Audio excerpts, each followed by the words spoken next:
hati kami, Tuhan. Ini setiap kami, Tuhan Yesus. Kami perlu Engkau ya Tuhan.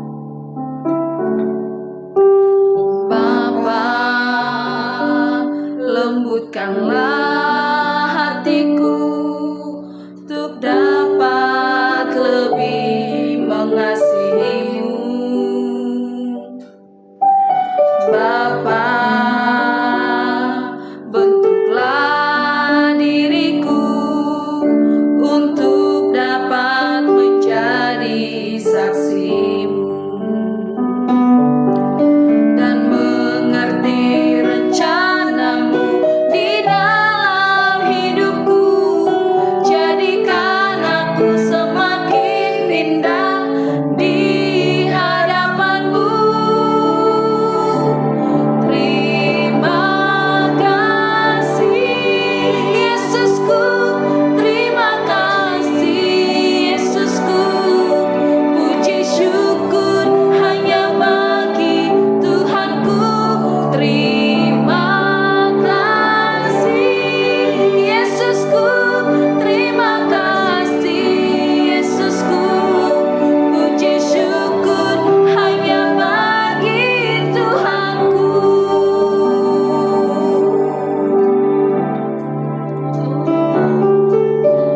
Bapa, lembutkanlah hatiku untuk dapat lebih mengasihi-Mu. Bapa, bentuklah diriku untuk dapat menjadi saksi-Mu dan mengerti rencana-Mu di dalam hidupku. Jadikan aku semakin indah di hadapan-Mu. Terima kasih Yesusku, terima kasih Yesusku. Puji syukur hanya bagi Tuhanku. Terima kasih Yesusku, terima kasih Yesusku. Puji syukur hanya bagi Tuhanku. Terima kasih Yesusku, terima kasih Yesusku. Puji syukur hanya bagi Tuhanku. Terima kasih Yesusku, terima kasih Yesusku. Puji syukur hanya bagi Tuhanku. Puji syukur hanya bagi Tuhanku. Puji syukur hanya bagi Tuhanku.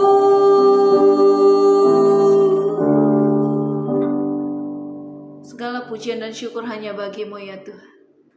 Terima kasih, kami sungguh bersyukur oleh karena pemeliharaan Tuhan kami ada sampai hari ini.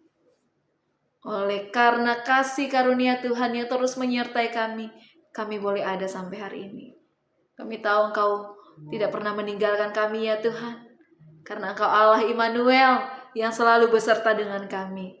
Terima kasih Tuhan Yesus. Saat ini kami memohon Tuhan, lembutkan hati kami di dalam menerima firman-Mu, sehingga firman itu boleh tertanam di dalam hati kami, dan itu boleh bertumbuh, berbuah di dalam nama Yesus. Terima kasih Bapa, dalam nama Yesus, haleluya, amin.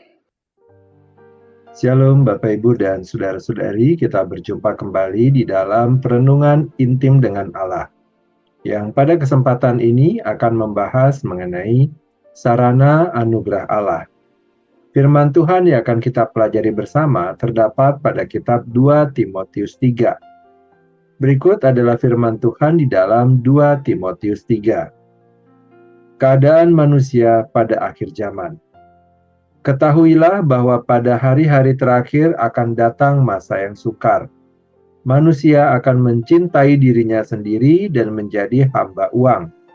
Mereka akan membual dan menyombongkan diri, mereka akan menjadi pemfitnah, mereka akan berontak terhadap orang tua, dan tidak tahu berterima kasih, tidak mempedulikan agama, tidak tahu mengasihi, tidak mau berdamai, suka menjelekkan orang, tidak dapat mengekang diri, garang, tidak suka yang baik, suka mengkhianat, tidak berpikir panjang, berlagak tahu, lebih menuruti hawa nafsu daripada menuruti Allah. Secara lahiriah mereka menjalankan ibadah mereka, tetapi pada hakikatnya mereka memungkiri kekuatannya. Jauhilah mereka itu. Sebab di antara mereka terdapat orang-orang yang menyelundup ke rumah orang lain dan menjerat perempuan-perempuan lemah yang syarat dengan dosa dan dikuasai oleh berbagai-bagai nafsu, yang walaupun selalu ingin diajar namun tidak pernah dapat mengenal kebenaran. Sama seperti Yanes dan Yambres menentang Musa, demikian juga mereka menentang kebenaran. Akal mereka bobrok dan iman mereka tidak tahan uji.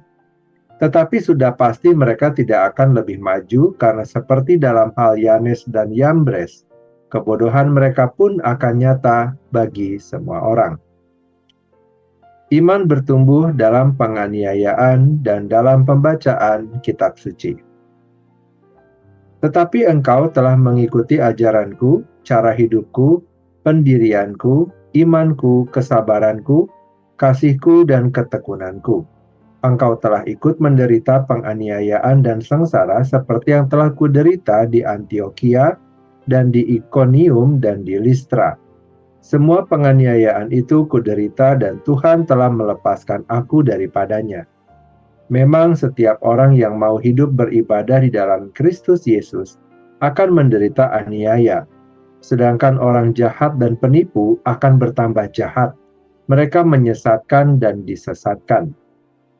Tetapi hendaklah engkau tetap berpegang pada kebenaran yang telah engkau terima dan engkau yakini, dengan selalu mengingat orang yang telah mengajarkannya kepadamu. Ingatlah juga bahwa dari kecil engkau sudah mengenal kitab suci yang dapat memberi hikmat kepadamu dan menuntun engkau kepada keselamatan oleh iman kepada Kristus Yesus. Segala tulisan yang diilhamkan Allah memang bermanfaat untuk mengajar, untuk menyatakan kesalahan, untuk memperbaiki kelakuan, dan untuk mendidik orang dalam kebenaran. Dengan demikian, tiap-tiap manusia kepunyaan Allah diperlengkapi untuk setiap perbuatan baik. Bapak, Ibu, dan saudara-saudari, Alkitab merupakan sarana anugerah Allah yang diberikan kepada umatnya untuk mengenal Kristus dan mengalami pertumbuhan rohani yang sejati. Alkitab adalah wahyu ilahi yang memiliki otoritas tertinggi, kecukupan yang sempurna, dan inspirasi yang tidak terbantahkan. Kitab suci tidak hanya berisi informasi historis atau ajaran moral, tetapi merupakan firman Allah yang hidup dan aktif, bekerja dalam hati setiap orang percaya. Sebagaimana ditegaskan dalam 2 Timotius 3 ayatnya yang ke-16 dan 17, Alkitab adalah diilhamkan oleh Allah dan berguna untuk mengajar, untuk menyatakan kesalahan, untuk memperbaiki kelakuan, dan untuk mendidik orang dalam kebenaran. Dengan demikian, firman Tuhan untuk menjadi alat yang digunakan Allah di dalam membentuk umatnya agar semakin serupa dengan Kristus. Kitab 2 Timotius merupakan surat yang ditulis oleh Rasul Paulus kepada anak rohaninya Timotius. Dalam pasal 3, Paulus memperingatkan Timotius tentang kondisi dunia yang semakin jahat dan bagaimana orang percaya harus tetap berpegang teguh kepada kebenaran firman Tuhan. Ayat 14 sampai dengan 17 menjadi bagian yang sangat penting karena menegaskan peran kitab suci di dalam membimbing umat Allah. Dalam ayat 16, frasa diilhamkan oleh Allah berasal dari bahasa Yunani theopneustos, yang secara harafiah berarti dihembuskan oleh Allah. Ini menegaskan bahwa kitab suci bukanlah hasil pemikiran manusia semata, melainkan firman yang berasal langsung dari Allah. Dengan demikian, otoritas Alkitab tidak berasal dari gereja atau manusia, tetapi dari Allah sendiri yang berbicara melalui firman-Nya. Bapak, Ibu, dan saudara-saudari, kita percaya bahwa Alkitab adalah satu-satunya sumber otoritatif bagi iman dan kehidupan orang percaya. Seorang teolog bernama Herman Bavinck menjelaskan bahwa wahyu Allah dalam kitab suci adalah wahyu yang tetap dan tidak berubah, yang bertujuan untuk membawa manusia kepada pengetahuan akan Allah dan kehendak-Nya. Seorang teolog lain yang bernama Louis Berkhof dalam Systematic Theology menekankan bahwa inspirasi Alkitab adalah verbal plenary inspiration, yang berarti bahwa setiap kata dalam kitab suci diilhami oleh Allah dan memiliki otoritas mutlak.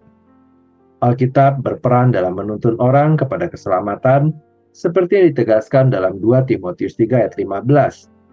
Kitab suci memberikan hikmat yang menuntun pada keselamatan dalam Kristus. Di dalam Roma 10 ayat 17, Paulus juga menyatakan bahwa iman timbul dari pendengaran dan pendengaran oleh firman Kristus. Dengan kata lain, tanpa firman Tuhan, manusia tidak dapat mengenal Kristus secara benar. Firman Tuhan tidak hanya membawa kita kepada keselamatan, tetapi juga membentuk karakter kita. Dengan demikian, firman Tuhan menjadi sarana bagi orang percaya untuk bertumbuh di dalam keserupaan dengan Kristus. Alkitab juga merupakan cermin yang sejati di mana kita dapat melihat dengan jelas kehendak Allah dan diri kita sendiri. Firman Tuhan menyatakan standar kekudusan yang harus diikuti, memperbaiki kesalahan, dan mendidik orang percaya di dalam kebenaran. Dengan demikian, setiap orang percaya harus memiliki disiplin rohani yang berpusat pada firman Tuhan. Hal ini mencakup membaca dan merenungkan Alkitab setiap hari, berdoa dengan dasar firman Tuhan, dan menerapkan kebenaran dalam kehidupan sehari-hari. Bapak, Ibu, dan saudara-saudari, Alkitab adalah sarana anugerah Allah yang diberikan kepada umat-Nya untuk menuntun kepada keselamatan dan membentuk karakter yang serupa dengan Kristus. Sebagai firman yang diilhami oleh Allah, Alkitab memiliki otoritas tertinggi, cukup untuk setiap aspek kehidupan rohani dan berfungsi sebagai alat untuk mengajar, memperbaiki, dan mendidik orang dalam kebenaran. Alkitab harus tetap menjadi pusat kehidupan gereja dan kehidupan setiap orang percaya, karena hanya melalui firman-Nya kita dapat mengenal Kristus dengan benar dan bertumbuh di dalam anugerah-Nya. Oleh karena itu, setiap kita dipanggil untuk semakin berakar dalam firman Tuhan, menjadikannya sebagai sumber kebijaksanaan, kekuatan, dan pedoman di dalam menjalani hidup sesuai dengan kehendak Allah. Mari kita berdoa. Bapa yang baik, kami berterima kasih dan bersyukur kepada Tuhan untuk kasih setia Tuhan di dalam hidup kami, sehingga kami masih diizinkan untuk kembali mempelajari firman Tuhan, yang merupakan pelita bagi kaki kami dan terang bagi jalan kami. Bimbinglah kami senantiasa ya Tuhan, untuk kami dapat lebih lagi mengenal kebenaran-Mu, dan kami dapat menjalani hidup kami dengan cara yang berkenan kepada Tuhan. Biarlah kebenaran firman Tuhan yang ditaburkan di hati kami, berakar, bertumbuh dengan baik, dan menghasilkan buah yang limpah untuk kemuliaan Tuhan. Terima kasih Bapa, kini kami kembali memohonkan kepada Tuhan. Kiranya damai sejahtera dari Allah Bapa, cinta kasih dari Tuhan Yesus Kristus, serta persekutuan dengan Allah Roh Kudus menyertai kami, sampai kedatangan Tuhan yang kedua kali menjemput setiap kami. Terima kasih Bapa, di dalam nama Tuhan Yesus kami berdoa. Amin. Demikianlah pembacaan firman Tuhan dan perenungan intim dengan Allah pada kesempatan ini.